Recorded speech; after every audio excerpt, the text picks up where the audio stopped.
Hi guys, this is Surbhi and a very warm welcome to the YT channel of Legal Edge 3-Year LLB. I hope all of you are doing pretty well. So NLSAT almost आ ही गया है, right? Just a few months away. So as promised कि हम एक session लेकर आएंगे around the first 15 days CLK, that is current legal knowledge, क्योंकि हमें बहुत सारे लीगल मुद्दों के बारे में तो पता है, बट उससे रिलेटेड कुछ इंपॉर्टेंट अमेंडमेंट्स, केसेस, प्रोविजंस, उसकी लीगैलिटीज, इसकी कुछ डिटेल्स हम इस सेशन में डिस्कस करने वाले हैं बिकॉज एनएल सैट में जो हमारे पैसेजेस आते हैं उसमें लीगल के क्वेश्चंस थोड़े कम होते हैं, बट जो क्वेश्चंस आते हैं वो आते हैं लैंडमार्क केसेस से या अमेंडमेंट से या फिर कुछ कॉन्स्टिट्यूशन के आर्टिकल से। And simultaneously I have tried कि हम वो सब टॉपिक्स कवर करें जो कहीं ना कहीं आपके ऐसे राइटिंग में भी इंपॉर्टेंट हो सकते हैं। For example, the first topic that we are going to discuss today is around POCSO. So POCSO में एक प्रोविजन लाने की बात हो रही है, that is the Romeo Juliet clause. तो POCSO the sexual harassment aspects can definitely be important, right, on the aspects of कि किस तरीके से लॉ का मिसयूज होता है। So this is something that could be important for you guys in the answer writing as well. And simultaneously some passage related to POXO can definitely be a part of your part A of NLSAT exam, and wahan bhi it can be important. Then Umar Khalid bail was denied by the Supreme Court and he has been in jail now for a very long time, right? And the bail has been denied. तो क्या यहाँ पे Article 21 के aspects violate हो रहे हैं? What are the cases that were referred by the Supreme Court? Exactly UAPA है क्या, इन सब के अराउंड हम बात करने वाले। And third and the most important, something that is going to impact everyone, all the students, and that is that SC/ST candidates are entitled to open seats as well. So this topic is somewhat related to the aspect of reservation, the discussion around reservation में all of us know कि SC/ST के लिए कुछ seats reserved होती हैं, but someone who has scored really well general category के आसपास, तो उनको जो open seats as in unreserved seats हैं, उसमें भी सीट्स मिल सकती हैं। तो यहाँ पर थोड़ा सा ये पहली बार नहीं है जब सुप्रीम कोर्ट ने ऐसा बोला है, बट फिर से एक सवाल ऐसा उठा कि is it time that we discuss and rediscuss the aspects of reservation. And again SC/ST category में भी क्रीमी लेयर के अराउंड डिस्कशन या फिर पिटिशन फाइल है की गई है and Supreme Court has finally said कि it is ready to hear upon it. तो हम इन दोनों मुद्दों को एक साथ डिस्कस कर लेंगे बिकॉज SC/ST कैंडिडेट्स एक तरफ उन्हें हक मिल रहा है जनरल कैटेगरी और ओपन सीट्स में, सुप्रीम कोर्ट ने बोला है कि वो जनरल कैटेगरी सीट्स नहीं है, वो ओपन सीट्स है। एंड देन साइमल्टेनियसली बोला that it's time to revise the concept, time to bring in the creamy layer concept. So पहले स्टार्ट करते हैं अपने पॉक्सो वाले कंसर्न से। सो एग्जैक्टली पॉक्सो है क्या, सबसे पहले तो ये समझ लेते हैं। You should know the names of all these acts, पूरा फुल फॉर्म, ऑल्सो कौन से ईयर में आया। तो पॉक्सो आया 2012 में। एग्जैक्टली पॉक्सो का फुल फॉर्म है क्या, protection of children from sexual offences act, right. और नाम से ही हमें ये समझ आ रहा है कि पॉक्सो का पर्पस क्या होगा, ताकि हम चिल्ड्रन को प्रोटेक्ट कर पाए सेक्सुअल ऑफेंसेस, किसी भी तरीके के सेक्सुअल हरासमेंट से। That could B an attempt of sexual harassment और अ सेक्सुअल हरासमेंट। 2012 में हमारे पास इंडियन पीनल कोड नाम का ऑलरेडी एक लॉ था that defined rape, right, that defined assault, but at the same time for the aspect of children there was no particular law, and at the same time there was an increasing number of tendency of cases जो बच्चों के against हो रहे थे, sexual harassment against children were increasing. Then article 15 clause 3 of Indian constitution बिल्कुल allow करता है हमारे लेजिस्लेचर को, हमारे स्टेट को, कि वो विमेन एंड चिल्ड्रन के लिए कुछ स्पेशल प्रोविजंस बना सकते हैं, कुछ एनैक्टमेंट्स बना सकते हैं। तो कहीं ना कहीं पॉक्सो आर्टिकल 15 क्लॉज 3 के एस्पेक्ट से बिल्कुल कॉन्स्टिट्यूशनली वैलिड था, क्योंकि यहां पर हमने प्रोटेक्शन प्रोवाइड की चिल्ड्रन को। और रेप का अगर हम ऑफेंस देखें आईपीसी में, तो rape as an offence protect करता है सिर्फ विमेन को, या फिर पनिश करता है any kind of rape only against women, but against men if there is any kind of sexual harassment irrespective of their age, that was not considered under rape. That was also one of the gaps जो POCSO ने fulfil किया। And यहाँ पर children के aspect में it could be a boy और a girl. तो this act in itself is a gender neutral act, which is very important thing around the POCSO law, that it is gender neutral, मतलब ये men and women, boys and girls दोनों को protect करता है। Now who exactly is said to be a child here? Child is someone who is below the age of 18 years। जो भी 18 साल से कम का है, चाहे लड़का या लड़की, पॉक्सो के अंडर प्रोटेक्ट होंगे, right. Then it was mandatory to report any offence जो विद इन द 6 months। तो it could be the doctor जिन्हें ये पता चला है दैट दिस बॉय और girl has suffered any kind of sexual harassment, it is about the parents, it is about any person in the NGO, in the school, जिनको भी ये चीज पता है, you have to mandatorily report this aspect to the authorities. अगर आपने report नहीं किया है तो आपको 6 महीने की सजा तक मिल सकती है। So this provision was included so that the seriousness of POCSO could be delivered to the justice.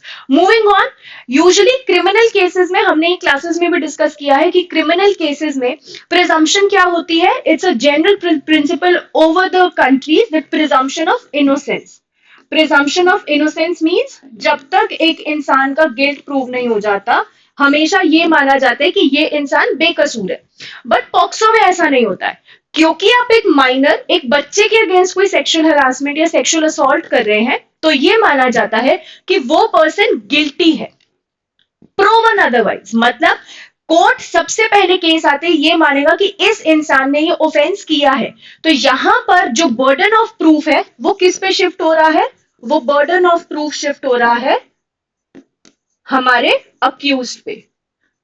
उस अक्यूज को प्रूव करना पड़ेगा कि मैं इनोसेंट हूं, क्योंकि कोर्ट ये मान के चल रहा है कि वो पर्सन गिल्टी है। तो ये अगेन एक बहुत इंपॉर्टेंट फीचर है अराउंड पॉक्सो, क्योंकि थोड़ा नहीं, प्रॉपरली ऑपोजिट है हमारे जनरल क्रिमिनल लॉ के एस्पेक्ट से।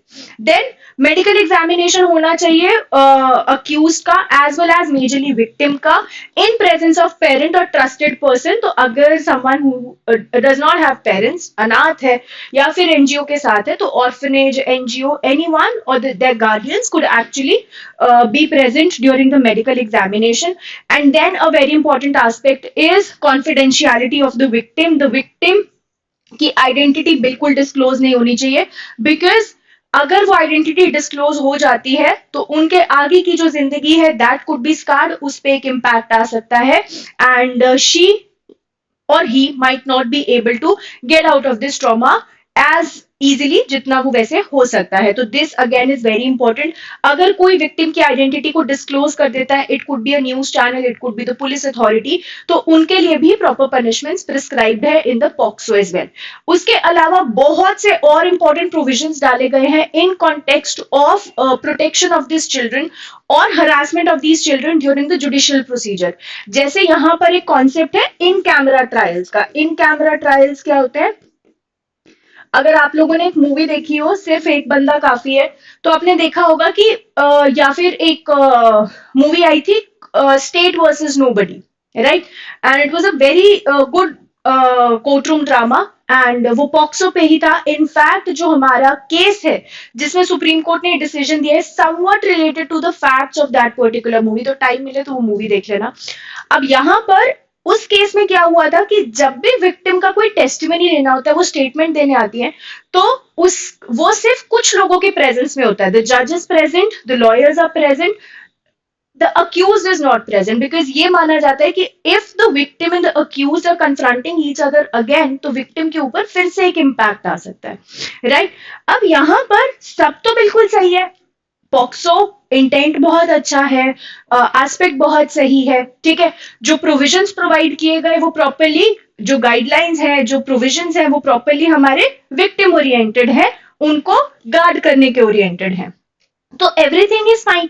बट यहाँ पर प्रॉब्लम ये आ रही थी कि कंसेंट इरेलीवेंट है। कंसेंट इन द सेंस कि अगर anyone who is below the age of 18 years और उन्होंने कोई भी कंसेंट दिया है रिगार्डिंग द सेक्सुअल इंटरकोर्स और other aspects, in those aspects POCSO says कि हम कंसेंट को कंसिडर नहीं करते। तो साधारण शब्दों में अगर कोई भी इंसान 18 साल से कम का है and the person is involve in any kind of sexual activity, तो चाहे वो कंसेंट के साथ हो चाहे वो बिना कंसेंट के साथ हो, ये चीज पनिशेबल होगी बाय पॉक्सो। और इसी चीज का फायदा उठाया जा रहा है। अच्छा, this act is based on UN convention on rights of the child 1990। कई बार एनएलसैट ऐसे क्वेश्चंस भी पूछ लेता है कि एक पैसेज होगा पॉक्सो से related and this general question can be asked कि कौन से कन्वेंशन पे बेस्ड है, तो दिस कुड बी इंपॉर्टेंट। तो यहां पर कोई भी sexual activity with a person under 18 is known as statutory rape. Statutory rape means rape defined by law. तो ये लॉ कंसेंट को कंसिडर नहीं करता, ये लॉ ये नहीं देखता whether both the people had the consent और not. What actually matters is कि हाँ यहां पर below the age of 18 years अगर सेक्सुअल एक्टिविटी हुई है तो इट इज रेप और a punishable offence under POCSO, जो बहुत डिफरेंट है फ्रॉम द डेफिनेशन और the regular definition of rape. क्योंकि उसमें क्या होता है कि अगर कंसेंट नहीं है या फिर फोर्सफुली कंसेंट लिया गया है, फ्रॉडुलेंटली कंसेंट लिया गया है, तभी रेप माना जाता है। Otherwise it was consensual activities not punishable under IPC. अब यहाँ पर पूरा इंस्टेंस समझते हैं कि हुआ क्या। सो इलाहाबाद हाईकोर्ट के सामने एक केस आया जहां पर a girl and a boy below the age of 18 years they were in a relationship and involved in sexual activities। जब पेरेंट्स को पता चला तो उन्होंने लड़के के खिलाफ केस कर दिया पॉक्सो का। एंड ये पहली बार नहीं है कि कोर्ट्स के सामने ऐसा कुछ आया है। It has been time and again जब ऐसे केसेस आते हैं जहां पे boy and girl below age of 18 years उनका अफेयर चल रहा है और रिलेशनशिप में and they are involve in any kind of sexual activity. Relationship खत्म होने के बाद बदला लेने के लिए या फिर फैमिली को जब पता चल जाता है वो खुद को बचाने के लिए लड़के पे केस कर देते हैं। एंड इस तरीके से मिसयूज ऑफ लॉ बहुत ज्यादा हो रहा था। यहाँ पे बहुत से एस्पेक्ट्स ऐसे भी हो रहे थे कि sometimes the girl is actually above the age of 18 years और पेरेंट्स ऐसा दिखा देते that she is a minor ताकि पॉक्सो के चार्जेस भी ऐड हो जाए। तो जो स्टेट वर्सेस नोबडी वाली मैं मूवी बता रही हूँ उसमें भी कहीं ना कहीं यही हुआ था that boy and girl they were actually involved with each other consent के साथ, बट देन पेरेंट्स ने गर्ल को फोर्स करके एक फॉल्स केस करवा दिया। अब मैंने थोड़ी सी मूवी डिस्क्लोज कर दी है, थोड़ा सा क्या कहते हैं स्पॉइलर दे दिया है, बट सिचुएशन समझने के लिए that was important, so my bad. Okay, so अब यहाँ पे इलाहाबाद हाईकोर्ट के सामने जब केस आया तो इलाहाबाद हाईकोर्ट सेड कि उन्होंने एक डायरेक्शन पास कर दी पूरी स्टेट के लिए और उन्होंने अथॉरिटीज को बोला कि जब भी आपके सामने पॉक्सो का केस आएगा तो आपको एक एज डिटर्मिनेशन टेस्ट करवाना होगा और एज डिटर्मिनेशन टेस्ट के लिए लड़की का टेस्ट करवाना होगा और उसके लिए उनका बर्थ सर्टिफिकेट या उनके सर्टिफिकेट्स नहीं चलेंगे जो स्कूल में है या कमिटीज वगैरह के पास पड़े हैं, नहीं।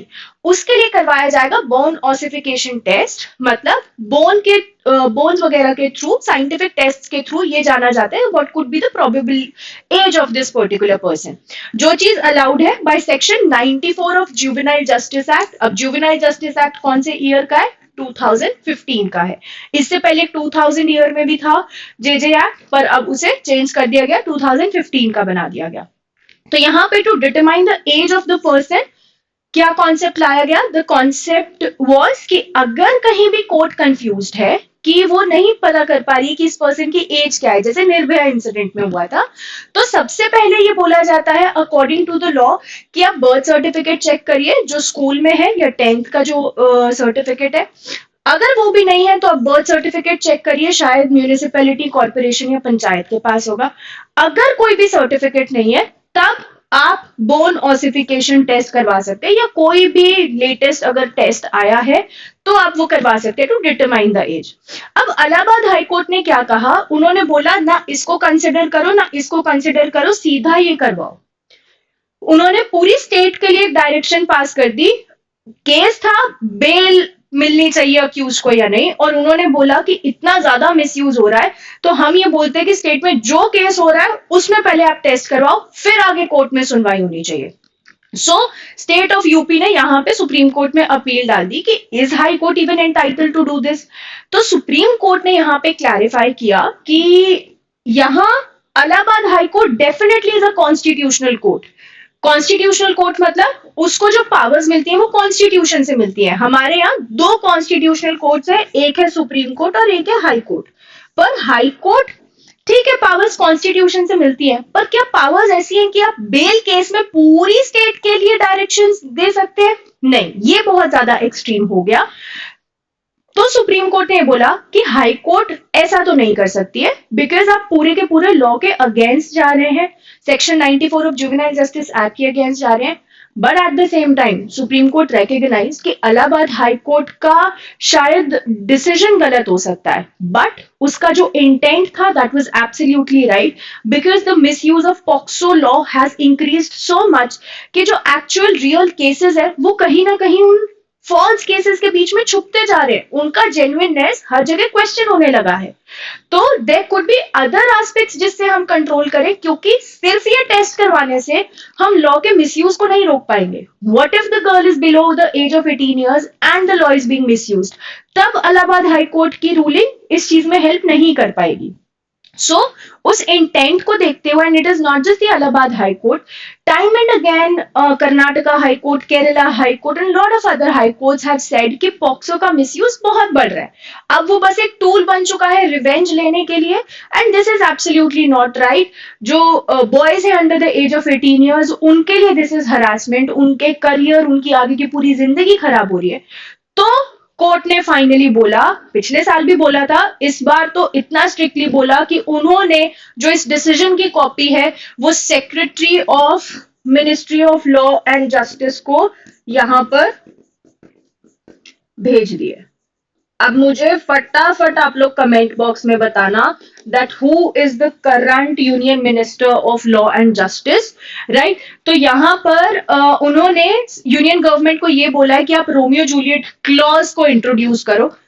रोमियो जूलियट क्लॉज क्यों बोला जाता है? From the very famous Shakespeare का प्ले रोमियो जूलियट। तो बेसिकली इस क्लॉज का मतलब ये है कि जो लोग 18 साल से कम के हैं, adolescents who are just about to turn 18 in just few months in some time, और वो लोग कंसेंशुअल रिलेशनशिप्स में है, मतलब कि कंसेंट के साथ एक दूसरे के साथ रिलेशनशिप में, और दोनों की एज में उतना ज्यादा गैप भी नहीं है। ऐसा नहीं होना चाहिए समवन इज जस्ट 17.5 years और एक है 12 साल, नहीं। The age gap should not be much between both of them, ताकि कोर्ट्स बेसिकली डिड्यूस कर पाए कि हाँ दोनों में उतनी समझ है कि वो कंसेंट के साथ एक दूसरे के साथ रिलेशनशिप में आए हैं। And if they are involve in any kind of sexual activities और एनीथिंग एल्स, तो ये चीज पनिशेबल नहीं होगी। इसे एज एन एक्सेप्शन अब हमें पॉक्सो में डाल देना चाहिए, ताकि इस चीज का मिसयूज ना हो। कोर्ट्स डिसीजन तो दे सकती हैं, कोर्ट्स लॉ नहीं बना सकती, क्योंकि एक आर्टिकल 50 है सेपरेशन ऑफ पावर्स, राइट। तो रोमियो जूलियट क्लॉज में जो जेन्युइन कंसेंट वाले रिलेशनशिप्स हैं, अगर वो खत्म भी हो गए तो गुस्से में कोई दूसरे पे केस नहीं कर पा रहा है, दैट शुड नॉट हैपन। तो उन अडोलेसेंट्स को क्रिमिनल एक्शन से बचाने के लिए यहां पर इस प्रोविजन को लाने की फिर से रिक्वेस्ट की गई है। The decision, the copy of the decision has been send to the secretary as well. दोनों पर्सन क्लोज इन एज होने चाहिए, and criminal prosecution statutory rape से यहां से बचाया जाएगा। तो ultimately POCSO started with a good intent. बहुत सारे लॉज के साथ ऐसा होता है, section 498A, alimony maintenance, POCSO starts with a good intent, but in false cases की वजह से जेन्युइन केसेस कहीं छुपने लग जाते हैं। तो it was a very wise and a very landmark step by supreme court, and somewhat at the right time. बहुत देर हो जाए उससे बेटर है हम पहले उस चीज को संभाल ले, रोक ले, राइट।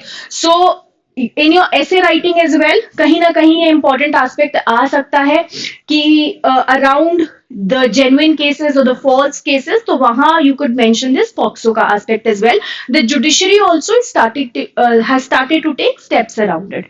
अच्छा, अब पॉक्सो से रिलेटेड कुछ एक दो एस्पेक्ट्स मेरे को आपसे डिस्कस करने थे. One of them was case, a very landmark case, attorney general versus Satish. इस केस में सुप्रीम कोर्ट ने बोला था कि skin to skin touch is not required for saying कि पॉक्सो का केस हुआ है. तो हाई कोर्ट ने एक बार ये बोल दिया था कि जस्ट बिकॉज द अक्यूज्ड का skin was not touching the breast of the victim properly, as a result of which there was a cloth in between, जिसकी वजह से पॉक्सो का केस नहीं बनता है. एंड इसको बहुत ज्यादा क्रिटिसिज्म मिला था. And finally in Attorney general versus Satish, very recent I guess 2021 case, Supreme Court said कि नहीं, skin to skin touch is not required. तो this is one of the landmark cases. Another landmark case जो थोड़ा सा इस वक्त news में भी है गुजरात हाई कोर्ट के एक रूलिंग की वजह से, that is independent thought versus Union of India. ये केस है 2017 का. इस केस में सुप्रीम कोर्ट ने यह बोला था कि irrespective of marital status as well, अगर दो लोग हैं, उनकी शादी माइनर एज में हो गई है and they are involve into sexual relationships, तो वो भी पॉक्सो के अंडर पनिशेबल है. तो यहां पर रेप के प्रोविजंस के अराउंड थोड़ा सा एक क्वेश्चन उठा था, मैरिटल रेप के कॉन्टेक्स्ट में एक क्वेश्चन उठा था. तो यहां कहीं ना कहीं इफ यू वांट तो आप इसे मैरिटल रेप के अराउंड डेफिनेटली एसोसिएट कर सकते हैं. तो इस केस में इररिस्पेक्टिव ऑफ जेंडर तो एक्ट में ही गिवन है, इस केस में बोला था irrespective of marital status as well आप ऑफेंडर रहेंगे, राइट. बट उसके टेंजेंट्स ड्रॉ करना और ज्यादा मुश्किल हो जाता, मिसयूज और ज्यादा वो हो जाता. तो I think it was not implemented as far as it could have been. Next, very important, the Umar Khalid bail decision. तो it has been denied again. अब exactly मुद्दा है क्या, पहले तो फटाफट हम ये समझ लेते हैं. So एक हमारा आर्टिकल 11 है ऑफ इंडियन कॉन्स्टिट्यूशन, जो पार्लियामेंट को अलाउ करता है कि वो सिटीजनशिप के अराउंड लॉज बना सकता है, राइट. ठीक है, उन्होंने एक लॉ बनाया सिटीजनशिप एक्ट ऑफ 1955, जिसे हमने क्लास में भी बहुत ब्रीफली डिस्कस किया था. अब सिटीजनशिप एक्ट ऑफ 1955 में अमेंडमेंट्स लाने की कोशिश की गई, the very famous citizenship amendment act of 2019. इस एक्ट में रिलीजन के ग्राउंड्स पे पहली बार सिटीजनशिप के एस्पेक्ट्स में डिस्क्रिमिनेशन होने की बात हुई and Muslims were excluded. There was a lot of backlash throughout the country. But Delhi में कुछ बहुत ज्यादा एक्सट्रीम हो गया था. दिल्ली में राइट्स हो गए थे, the Delhi north east rights, right, 2020 में. एंड उमर खालिद और उनके साथ 6 और लोगों को इन्हीं रायट्स के लिए अरेस्ट किया गया था इन 2020. इन एक्ट्स के under one was unlawful activities prevention act of 1967. I am again saying please in acts के फुल नेम्स एंड ईयर जरूर याद करना. कई बार आप एसेज में रेफर करना चाहते, कई बार क्वेश्चंस में आ जाता है और उस टाइम ध्यान नहीं आता कि ये अनलॉफुल एक्टिविटीज प्रिवेंशन है, प्रोटेक्शन है, क्या है. तो इस पे थोड़ा सा फोकस करते हुए चलना. देन इंडियन पीनल कोड के बहुत से सेक्शंस लगे थे, for example sedition, then criminal conspiracy, riots का एक सेक्शन लगा था. तो ये सब सेक्शंस लगे थे. Prevention of damage to public property act and arms act, right. तो इन एक्ट्स के अंडर एक केस बना against all these 7 people and they were arrested. And then from 2020 he has been started applying for bail. पहले उन्होंने करकड़ूमा दिल्ली के जो district court है वहां पे बेल के लिए अप्लाई किया, नहीं मिली, रिजेक्ट हो गई. 3 महीने बाद फिर से अप्लाई किया, रिजेक्ट हो गई. साइमल्टेनियसली चार्जशीट कैसे फाइल हो रही थी, मतलब पुलिस अपनी इन्वेस्टिगेशन के सबमिशंस कैसे कर रही थी. 2021 में एक चार्जशीट आई, 2022 में दूसरी chargesheet I, the very latest one was in 2023. सो अगर हम ही देखें तो 5 साल हो गए हैं, अभी तक प्रॉपरली ट्रायल स्टार्ट नहीं हुआ है. And the person has been denied bail again and again. बार बार बेल भी डिनाई हो रही है, ट्रायल अभी स्टार्ट नहीं हो रहा है, एविडेंसेस अभी तक पूरी तरीके से इवैल्यूएट नहीं हुए हैं. तो यहां पर एक मुद्दा ये उठा कि क्या यहाँ पे आर्टिकल 21 के एस्पेक्ट्स वायलेट हो रहे हैं? Is article 21 being violated here? Article 21 कैसे? आर्टिकल 21 हमें क्या बोलता है? Right to life and personal liberty. Is right to life and personal liberty. I've told you earlier as well कि after Maneka Gandhi case Supreme Court बहुत ज्यादा वाइडर इंटरप्रिटेशन ऑफ लॉ में believe करती है। So right to life and personal liberty का एक बहुत important aspect है right to speedy justice, not hurried justice. Hurried justice मतलब बहुत क्विक आप जस्टिस प्रोवाइड करने की कोशिश कर रहे हैं प्रोसीजर स्किप करके, नहीं। स्पीडी जस्टिस मतलब ये नहीं होना चाहिए कि तारीख पे तारीख वाला सिस्टम चलता रहे, आपको बहुत ही फटाफट जस्टिस को डिलीवर करना है। ये नहीं है 5-5 साल इंसान जेल में ही रहे, ये चीज बिल्कुल नहीं होनी चाहिए। तो यहाँ पर पहले बहुत से केसेस में, will come to the provisions later, एक बार स्पीडी ट्रायल का एस्पेक्ट देख लेते हैं। तो पहले बहुत से केसेस में वेरी रिसेंटली सुप्रीम कोर्ट ने ये बोला है, जैसे अभी मनीष सिसोदिया वाला केस था, सुप्रीम कोर्ट ने बोला कि क्योंकि आप ट्रायल नहीं कर पा रहे हैं, इतना टाइम है अभी एविडेंसेस को इवैल्यूएट करने में, तो वो पर्सन क्या इतने वक्त जेल में ही रहेगा? तो इट्स बेटर कि हम इस पर्सन को भी बेल पे रिलीज कर देते हैं, evaluate the case, evaluate the evidences, submit the investigations through the charge sheets, और फिर जब ट्रायल स्टार्ट होगा देन वी कुड डिसाइड कि इस पर्सन को कस्टडी में लेना है नहीं। पर यहाँ पे कोर्ट ने बोला कि नहीं, उन्होंने 2 लोगों की उमर खालिद एंड इमाम की जो बेल है उसे रिजेक्ट कर दिया, बाकी 5 लोगों को अलाउ कर दी, पर इन दोनों की बेल रिजेक्ट कर दी। तो अगर हम स्पीडी ट्रायल की बात करें तो in all these cases fundamental right के तौर पर स्पीडी ट्रायल को डिक्लेयर किया गया है अंडर आर्टिकल 21। सबसे पहले इसे बोला गया था Hussainara Khatoon versus Union of India, very landmark case, हमेशा याद होना चाहिए। राइट टू स्पीडी ट्रायल किसके अकॉर्डिंग आया था? उमर खालिद केस की वजह से this becomes very very important as well. Second, AR Antulay versus RS Nayak 1988 का केस, ये भी आर्टिकल 21 के एस्पेक्ट से बहुत इंपॉर्टेंट है, क्योंकि यहाँ पर एक महाराष्ट्र के पॉलिटिशियन को बेल डिनाई की जा रही थी और बहुत प्रोसीजर्स में हेरफेर कर रहा था सुप्रीम कोर्ट ही। तो यहाँ पर इस केस में ये बोला था कि सुप्रीम कोर्ट भी प्रोसीजर्स को वायलेट नहीं कर सकता है, आर्टिकल 21 का ड्यू प्रोसेस फॉलो करना होगा, and simultaneously speedy trial important aspect है आर्टिकल 21 का, राइट ये उतना ज्यादा लैंडमार्क नहीं है, सबसे पहले जो स्टैब्लिश हुआ था वो इसी केस में हुआ था, इसलिए मैंने सिर्फ इसको स्टार मार्क किया। Moving on, union of India versus K Najeeb 2021 case, यहां पर सुप्रीम कोर्ट ने इस केस में पहली बार बोला था प्रोलॉन्ग्ड इनकार्सरेशन। इनकार्सरेशन मतलब कोई एक पर्सन कस्टडी में है विदाउट ट्रायल, जेल में है कोई एक इंसान बिना ट्रायल के, तो प्रोलॉन्ग्ड इनकार्सरेशन, बिना किसी रीजनेबल ट्रायल के आगे बढ़ने के, हमें उम्मीद नहीं है कि बहुत जल्दी आगे बढ़ेगा, तो ये चीज भी कॉन्स्टिट्यूशनल इंटरवेंशन रिक्वायर करती है, and this person should be granted the bail. तो जो हमारा पिटिशनर था, जो हमारा उमर खालिद के लॉयर्स थे, उन्होंने यही चीज बोली कि K Najeeb, union of India versus K Najeeb के केस में कोर्ट ने बोला है कि अगर बहुत लंबे टाइम तक ट्रायल आगे होने की भी उम्मीद नहीं है तो उस पर्सन को बेल पे रिलीज कर देते हैं, and let's the authorities investigate and come back together for the trial. But यहां पर कोर्ट ने जो रिलाई किया वो रिलाई किया था NIA versus Zahoor Ahmad Shah Watali case. अब इस केस पे आने से पहले I take you to the sections जिसपे सुप्रीम कोर्ट ने रिलाई किया। I told you unlawful activities prevention act 1967 के अंडर उन्होंने उसे पनिश किया था, which is the major act जो यहाँ कंसिडर हो रहा है। तो बेसिकली UAPA एक्ट के लिए कमेटी बनाई थी इन 1961 अंडर जवाहरलाल नेहरू।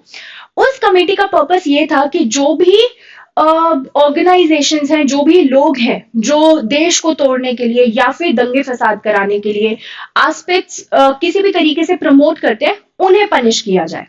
तो 1963 में हम लोगों ने आर्टिकल 19 पढ़ा। आर्टिकल 19 किससे रिलेटेड है?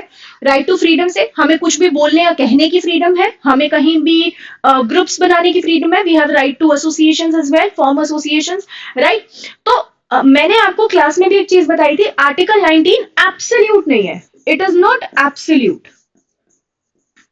मतलब इस पे रिस्ट्रिक्शंस लगाई जा सकती हैं। तो क्या सेडिशन के ग्राउंड्स पे, क्या security, sovereignty and unity and integrity के ग्राउंड्स पे हमने आर्टिकल 19 के कुछ रिस्ट्रिक्शंस डिस्कस किए थे?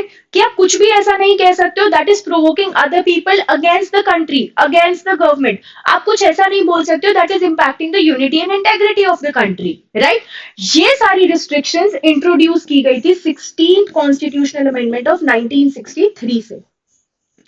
1963 की इस अमेंडमेंट को हमने कॉन्स्टिट्यूशन में तो इंट्रोड्यूस कर दिया, पर इसी कॉन्स्टिट्यूशनल एस्पेक्ट के थ्रू हमने 1967 में UAPA act, that is unlawful activities prevention act, को इंट्रोड्यूस किया था। अब ये एक्ट इंट्रोड्यूस हो गया, पर इसमें इनिशियली हमने टेररिस्ट एक्टिविटीज को इंक्लूड नहीं किया था। टेररिस्ट एक्टिविटीज को इंक्लूड किया धीरे धीरे। टेररिस्ट एक्टिविटीज जिसके अंडर उमर खालिद और उनके बाकी लोगों के अगेंस्ट भी, उन 7 लोगों के अगेंस्ट भी केस बना, दैट वाज सेक्शन 15। सेक्शन 15 को एक बार थोड़ा सा पढ़ते हैं सो दैट हम ये समझ पाए एग्जैक्टली यहां सुप्रीम कोर्ट ने बेल क्यों रिजेक्ट की। उन्होंने एक्ट के according, terrorist act is any act done with intent to threaten or likely to threaten unity, integrity, security, economic security। पता है ये economic security पहले नहीं था, और ये economic security इतना वाइड है कि अगर कोई नकली नोट वगैरह एक देश से दूसरे देश भेज रहा है तो ये भी इकोनॉमिक टेररिज्म कहलाएगा और सेक्शन 15 के अंडर पनिशेबल होगा। ठीक है, मूविंग ऑन। और sovereignty of India with intent to strike terror or likely to strike terror in people or any section of people of India। तो अल्टीमेटली सेक्शन 15 ने terrorist activity को कुछ ऐसा डिस्क्राइब किया कि अगर कोई भी इंडिया की सिक्योरिटी, सॉवरेनिटी, यूनिटी, इंटेग्रिटी को इंपैक्ट करने की कोशिश कर रहा है, किसी भी तरीके से कर रहा है या कोशिश भी कर रहा है, चाहे कुछ लोगों को चाहे पूरी कंट्री को, तो वो चीज पनिशेबल होगी। इनिशियली इसमें एस्पेक्ट्स थे कि टेररिस्ट एक्टिविटी सिर्फ ऑर्गेनाइजेशन कर सकती है, बट लेटर ये बोला गया कि नहीं नहीं, कोई इंडिविजुअल भी टेररिस्ट एक्टिविटी कर सकता है। पहले ये बोला गया कि टेररिस्ट एक्टिविटी हो सकती है सिर्फ बॉम्ब से, कुछ डिवाइसेस से, राइट? बट बाद में ये बोला गया कि it could be by any other mediums as well.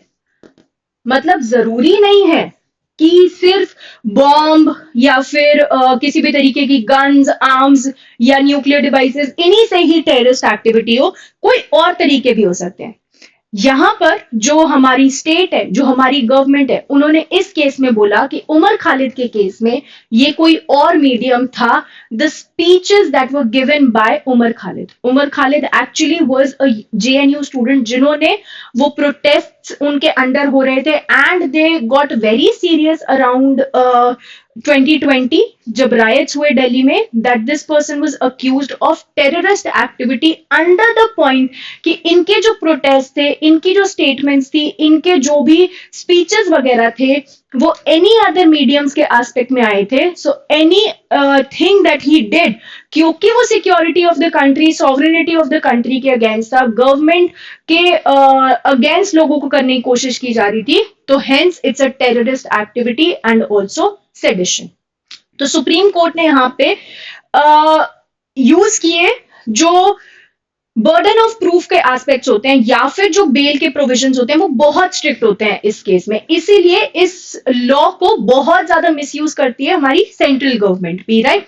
तो यहां पर कोर्ट ये बिलीव करता है कि अगर प्राइमा फेसाई, ये जो टर्म्स है ये ट्रू है, prima facie means on the face of it, अगर सामने से देखते ही समझ आ रहा है कि हाँ इस इंसान ने कुछ गड़बड़ की है, तो बेल डिनाई हो सकती है। यही प्रोविजन है जो बार बार कोर्ट्स पिछले 5 साल से यूज करी है, चाहे वो हाई कोर्ट हो, चाहे सेशंस कोर्ट, चाहे सुप्रीम कोर्ट, क्योंकि सामने से जो उनको दिख रहा है, दैट इज जो स्पीचेस है, जो भी प्रोटेस्ट के वीडियोस क्लिपिंग सामने आ रहे हैं, जो भी विटनेसेस 837 एग्जामिन करने बाकी हैं, बहुत सारे हो चुके हैं, उन सब में एक ही एस्पेक्ट है, दैट इज कि प्राइमा फेसाई समझ आ रहा है, इसलिए बेल नहीं मिल सकती है।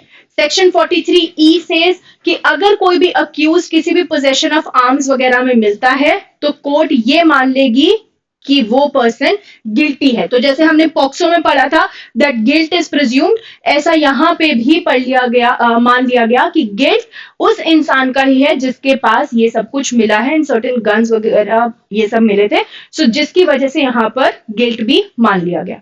सो अल्टीमेटली सेक्शन 15 का केस लगा। बेल 43D क्लॉज 5 से डिनाई कर दी गई। 43E से कोर्ट ने ये मान लिया कि ये इंसान गिल्टी है, अभी उसकी इनोसेंस की कोई प्रिजम्पशन नहीं है, कोर्ट ये मानेगी गिल्टी है, अक्यूज ये प्रूव करेगा कि मैं बेकसूर हूं, पर वो प्रूव कब करेगा? जब ट्रायल स्टार्ट होगा, और ट्रायल तो पिछले 5 साल से स्टार्ट नहीं हुआ है। तो यहां पर आर्टिकल 21 का वायलेशन का एस्पेक्ट आया, पॉइंट आया कि इतने वक्त से ट्रायल डिनाई हो रहा है, पॉइंट आया कि शायद सेंट्रल गवर्नमेंट बहुत ज्यादा बायस क्रिएट कर रही है, अथॉरिटीज अपना काम ढंग से नहीं कर रही हैं। तो जब सुप्रीम कोर्ट के सामने मुद्दा आया तो उन्होंने एनआईए वर्सेस जहूर अहमद शाह वताली केस को कंसिडर किया। इस केस में कोर्ट ने ये बोला था कि बेल के स्टेज पे यूएपीए के केसेस में बेल एग्जामिन मतलब कोर्ट कुछ एग्जामिन नहीं करेगा कि कितना क्रेडिबल पॉइंट बोल रहे हैं, क्या बोल रहे हैं। अगर एक प्राइमा फेसाई केस है, सामने से समझ आ रहा है, तो कोर्ट बाकी चीजें चेक नहीं करेगी, वो सब ट्रायल स्टेज पे देखेंगे। तो यहां वताली केस में जो सीरियसनेस है सेक्शन 43D क्लॉज 5 की, उसे कोर्ट ने अपहोल्ड किया था, और इसी के थ्रू कोर्ट ने रीसेंट केस में ये बोला है कि जो टेररिस्ट एक्ट वाला यहां पर कहीं ना कहीं सेक्शन लगा है, उससे हम ये बोल सकते हैं कि हाँ यार, this person can not be set free on bail. Another thing, बाकी 5 लोगों को छोड़ दिया, इन दोनों को सिर्फ इन ग्राउंड्स पे नहीं छोड़ा क्योंकि बाकी 5 लोग सिर्फ एग्जीक्यूट कर रहे थे, प्लान्स बनाने वाले मास्टरमाइंड्स ये 2 लोग थे। इस वजह से उमर खालिदिन इमाम को यहां पर बेल नहीं मिली। तो कोर्ट ने रिलाई किया अपने ही एस्पेक्ट को कि एक्यूजेशन अगर प्राइमा फेसाई ट्रू लग रहा है, बेल डिनाई होनी चाहिए, और हमें यहां सही लग रहा है तो हम बेल डिनाई कर रहे हैं। So ultimately, Article 21 के aspects definitely है, but court also said that justice needs to be delivered. हाँ, कोर्ट ने however authorities को ये जरूर डायरेक्ट किया कि अब आप अपनी स्पीड थोड़ी बढ़ाइए, प्लीज काम थोड़ा करिए फटाफट, बिकॉज 5 साल ऑलरेडी हो चुके हैं, still 1000 documents, still 800 around witnesses have to be examined, तो time लगेगा, so let's be very quick around that. Okay, now the last decision that we're going to discuss for today is around the Supreme Court's decision for open seats. As I already told you in our classes as well, that we have an Article 14 of Indian Constitution. इस पूरे मुद्दे में पहले समझते हैं reservation का aspect, फिर उसके बाद समझते हैं कि मुद्दा क्या था, ठीक है, और फिर आएंगे क्रीमी लेयर के कॉन्सेप्ट पे। So coming back, Article 14 क्या है? Equality before law and equal protection of law. Equality before law, which says that there should be no discrimination of any kind, and equal protection of law says that reasonable classification is allowed. जहां हमें लगता है कि हम अनइक्वल्स को equally treat कर रहे हैं, ये चीज भी गलत है। अलग अलग कैटेगरी के लोगों को एक जैसा ट्रीट नहीं कर सकते, भेदभाव होगा, इक्वालिटी का वायलेशन होगा। फिर एक आर्टिकल 15 है हमारे इंडियन कॉन्स्टिट्यूशन में, जो स्टेट को किसी भी तरीके से religion, race, caste, sex and place of birth के बेसिस पे डिस्क्रिमिनेट करने के लिए मना करता है, प्रोहिबिट करता है, राइट। एंड एक आर्टिकल 16 है जो स्टेट को इक्वल अपॉर्चुनिटी प्रोवाइड करने के लिए प्रमोट करता है, एंड पब्लिक एम्प्लॉयमेंट में religion, race, caste, sex, place of birth, place of descent and place of residence के ग्राउंड्स पे डिस्क्रिमिनेशन करने के लिए प्रोहिबिट करता है। ये तीनों आर्टिकल्स हमने क्लासेस में भी डिटेल में पढ़े हैं। अब रिजर्वेशन का मुद्दा कहां से आया? आर्टिकल 15 में ये बोला गया कि कास्ट के बेसिस पे डिस्क्रिमिनेशन नहीं हो सकता, बट मद्रास यूनिवर्सिटी ने 1950 के अराउंड कुछ सीट्स रिजर्व कर दी for some students of backward classes, and hence this case went to the court कि आप कास्ट के बेसिस पे डिस्क्रिमिनेट कर रहे हैं। Madras university being a state university, तो स्टेट की डेफिनेशन के अंदर आई। स्टेट की डेफिनेशन कहां गिवन है? आर्टिकल 12 में। किसी भी टॉपिक को पढ़ा करो, हमेशा इस हिसाब से पढ़ा करो कि तुम साथ साथ आर्टिकल्स रिवाइज कर रहे हो। तो यहां पर आर्टिकल 12 में स्टेट की डेफिनेशन में वो आई, केस पहुंचा सुप्रीम कोर्ट, कोर्ट ने बोला हाँ हाँ, स्टेट तो डिस्क्रिमिनेट नहीं करती कास्ट के ग्राउंड्स पे।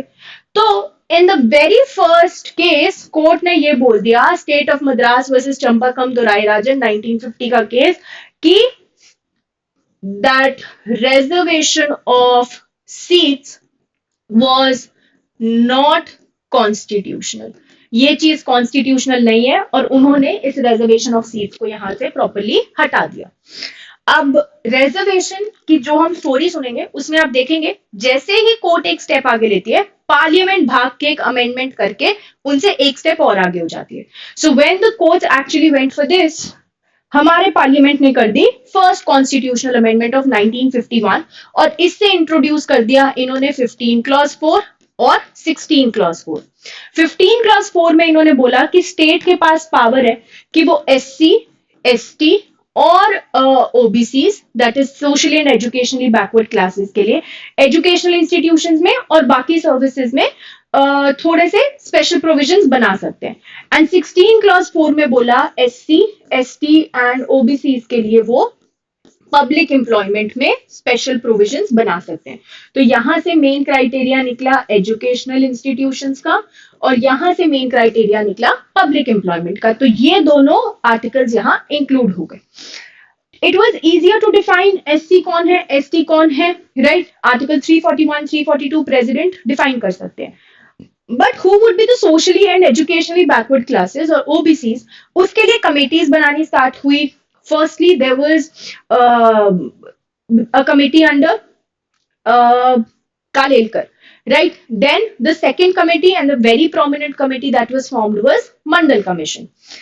मंडल कमीशन ने जब अपनी रिपोर्ट सबमिट की, they said that almost 52% of the population is socially, educationally and economically backward.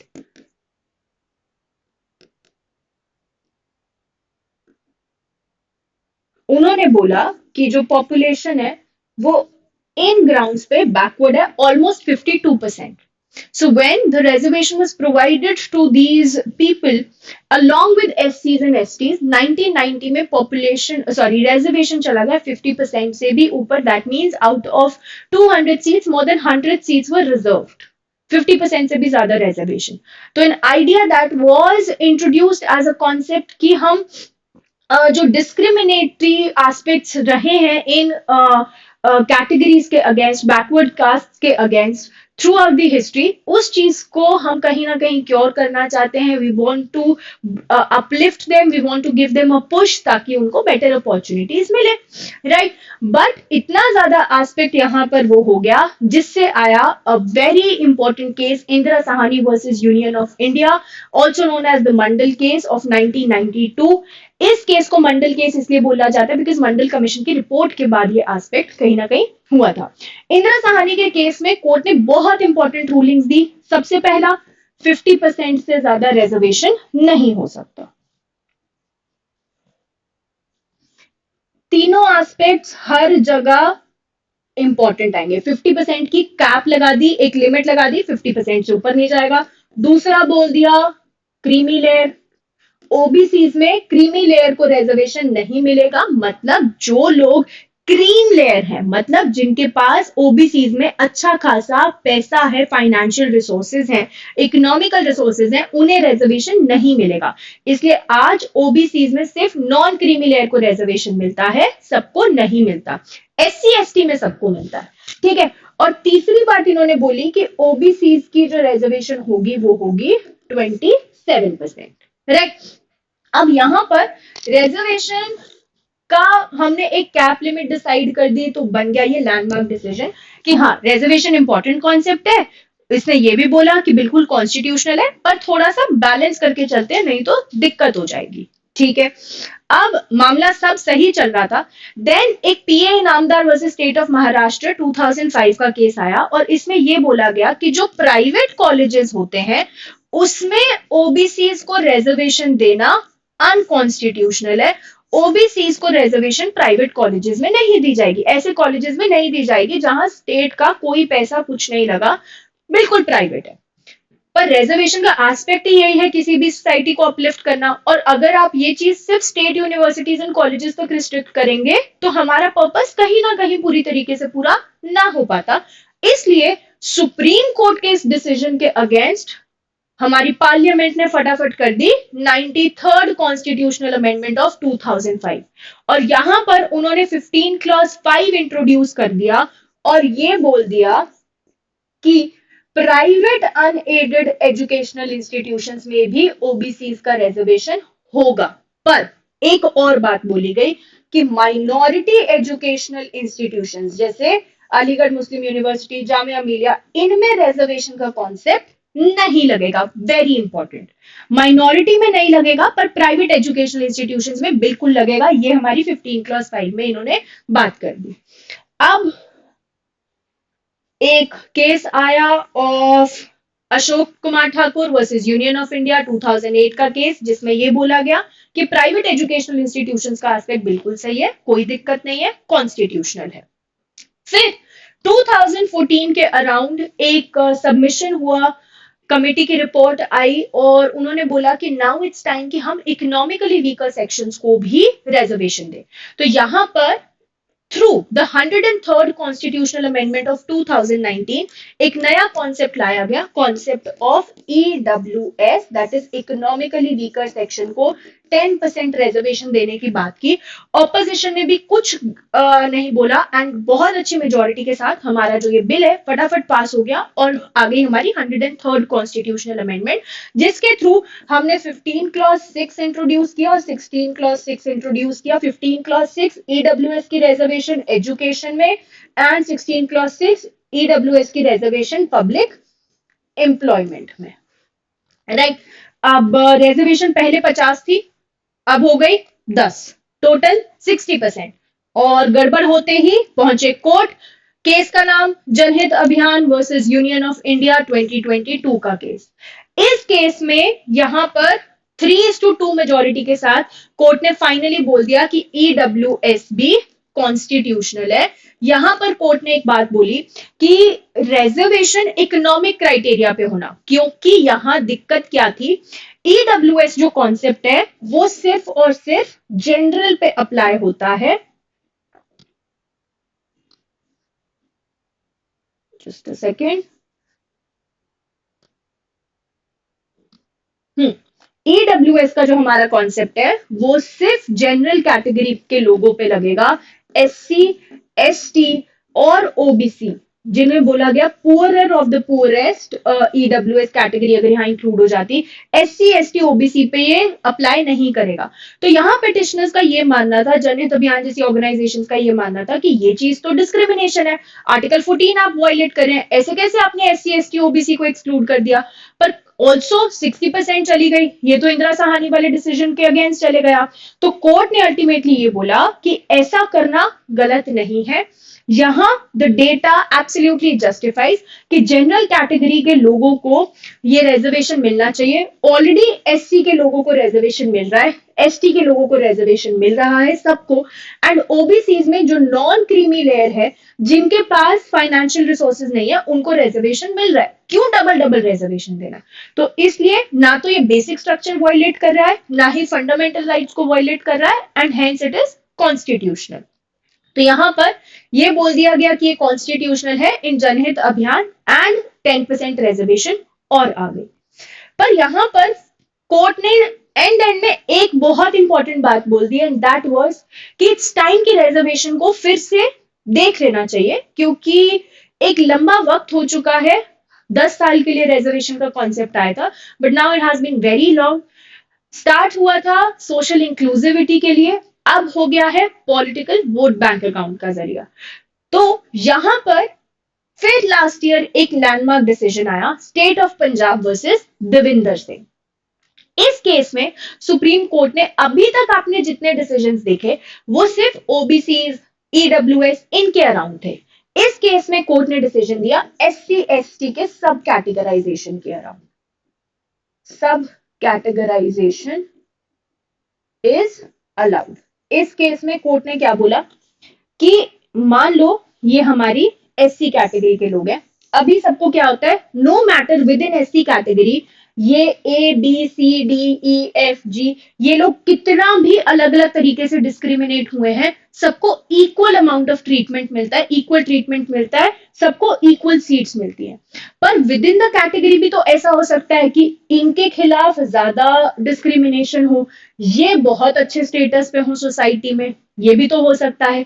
तो क्यों हम सबको एक जैसा ट्रीट कर रहे हैं? विद इन द कैटेगरी भी तो ये अनइक्वल्स है, and treating unequals equally is violation of article 14। तो state of Punjab versus Davinder Singh में कोर्ट ने बोला कि नाउ इट इज टाइम कि स्टेट गवर्नमेंट और सेंट्रल गवर्नमेंट को क्या करना चाहिए कि एससी कैटेगरी में भी किसको ज्यादा रिजर्वेशन, किसको कम रिजर्वेशन मिलना है, ये उनको कितना डिस्क्रिमिनेशन हुआ है, उनकी क्या सिचुएशन है इस वक्त, उनकी क्या रिप्रेजेंटेशन है इस वक्त, उसके बेसिस पे डिसाइड कीजिए। तो सब कैटेगराइजेशन अलाउड है, अलग अलग treatment with in SC category and with in ST category allowed है। इस डिसीजन के बाद थोड़ा सा एक उम्मीद जगी कि शायद इट इज टाइम कि एससी एसटी में भी क्रीमी लेयर का कॉन्सेप्ट आ जाएगा, क्योंकि सुप्रीम कोर्ट ने बोल दिया था कि क्रीमी लेयर अब यहां भी ले आओ। एससी एसटी कैटेगरी में भी बहुत से लोग ऐसे हो गए जो फैमिलीज आगे बढ़ चुकी है, now they are IAS IPS officers, 2-3 generation हो गए, so now they have enough financial resources and उनकी फैमिलीज क्योंकि अब अपलिफ्ट हो गई है, it's time to shift the resources to some place else. तो यहां इन्हीं ग्राउंड्स पे अभी एक नया पिटिशन फाइल हुआ कि एससी एसटी में भी क्रीमी लेयर का कॉन्सेप्ट आ जाना चाहिए। सुप्रीम कोर्ट ने अभी सिर्फ पिटिशन को एक्सेप्ट किया है, no hearing has been done yet and hence no decision as well. पर क्रीमी लेयर कौन से कॉन्सेप्ट में आया था, एससी एसटी से रिलेटेड सब कैटेगराइजेशन वाला केस क्योंकि लास्ट ईयर का ही है, रीसेंट है, इंपॉर्टेंट हो जाएगा। तो ये दोनों Indira Sahni and Devinder Singh case are very very important for you guys to see around. अब आते हैं अपने करंट केस पे, जिसके लिए हमने पूरी कहानी समझी। हमने सबसे पहले ये समझा एससी एसटी ओबीसी के लिए रिजर्वेशन आया 1951 में ही, फिर इंदिरा साहनी का केस आया for creamy layer and a cap limit of 50%, फिर आया एक कॉन्सेप्ट ऑफ ईडब्ल्यूएस, ओबीसी के लिए बीच में, प्राइवेट के लिए भी आई, केसेस चलते रहे। अभी रिसेंटली एक जजमेंट आया जिसमें कोर्ट ने ये बोला कि मान लो किसी एक ऐसी कैटेगरी के बच्चे के मार्क्स आए हैं 90, ठीक है, और जनरल कैटेगरी की जो कट ऑफ थी वो भी है 90 89, ठीक है, और एससी कैटेगरी की जो कट ऑफ है वो मान लो है 112। अब तुम बोलोगे कि मैम ये कैसे पॉसिबल है, क्योंकि अक्सर क्या होता है एससी कैटेगरी वालों की कट ऑफ कम होती है, पर अभी राजस्थान में क्या हुआ कि एससी या रिजर्व कैटेगरी में इतना ज्यादा कंपटीशन था कि कट ऑफ वहां पे ज्यादा थी और यहाँ पे कम थी। तो यहाँ पर क्योंकि ये जनरल कैटेगरी की जो कट ऑफ है उसे क्लियर कर रहे हैं, कोर्ट्स का मानना ये था कि एक तो हो गई अपनी रिजर्व कैटेगरी की सीट्स, जो हमारी अनरिजर्व्ड सीट्स हैं, जो 40% सीट्स हैं ऑलमोस्ट, ठीक है, या उन्हें हम बोलेंगे ओपन सीट्स। ओपन सीट्स का मतलब ये नहीं है कि सिर्फ upward category of people will be allowed for that. ये सीट्स एससी के लिए भी है, एसटी के लिए भी है, ओबीसी के लिए भी है, ईडब्ल्यूएस के लिए भी है, जनरल के लिए भी है, ये सीट सबके लिए है। तो बैकवर्ड कास्ट के अगर कुछ लोग with a better score general category की कट ऑफ को क्लियर कर रहे हैं, they are entitled to take admission, they are allowed to take admission on the basis of their merit, not just in the reserved seats but also for the open seats as well. So this was an important decision, although a lot of colleges, a lot of decisions have already been associated with this, but this time it was related to a direct appeal against the Rajasthan High Court, and Supreme Court very well clarified कि reservation का aspect सिर्फ उन्हें uplift करना है, but someone जिसने अच्छे marks लाए हैं on the basis of merit, the person is definitely entitled to the open or the unreserved seats as well. अब इससे डेफिनेटली इम्पैक्ट ये आ सकता है कि जनरल कैटेगरी के जो अनरिजर्व कैटेगरी के लोग हैं, जो ईडब्ल्यूएस में फॉल इन नहीं करे, उनके लिए already the seats were very less, तो ये सीट्स और ज्यादा कम हो जाएंगी, बिकॉज इन ओपन सीट्स में someone from these reserve categories अगर सीट्स ले रहे हैं, एससी एसटी में तो कहीं जनरल का एस्पेक्ट नहीं आ सकता, तो ओवरऑल जनरल कैटेगरी के लिए सीट्स यहाँ पर कम हो जाएंगी। सो रिजर्वेशन के एस्पेक्ट से articles are important, amendments are important and cases are important, जो हमने एक एक करके डिस्कस भी कर लिए हैं, एंड इन दिस शीट मैंने अलग अलग करके सेग्रीगेट भी कर दिए हैं, right. So that was all about this session for you guys, जिसमें हमने 3 मेजर मुद्दे डिस्कस किए हैं, POCSO, reservation and the Umar Khalid bail. I hope you guys enjoyed this session and have a lot of takeaways from this session. एक मैंने question पूछा था, उसका आंसर फटाफट कमेंट बॉक्स में दे देना। And what all things that you think would be important for you guys from legal point of view, anything that you need, उसके लिए भी please comment below. Bye bye guys, and I'll see you soon. All the very best.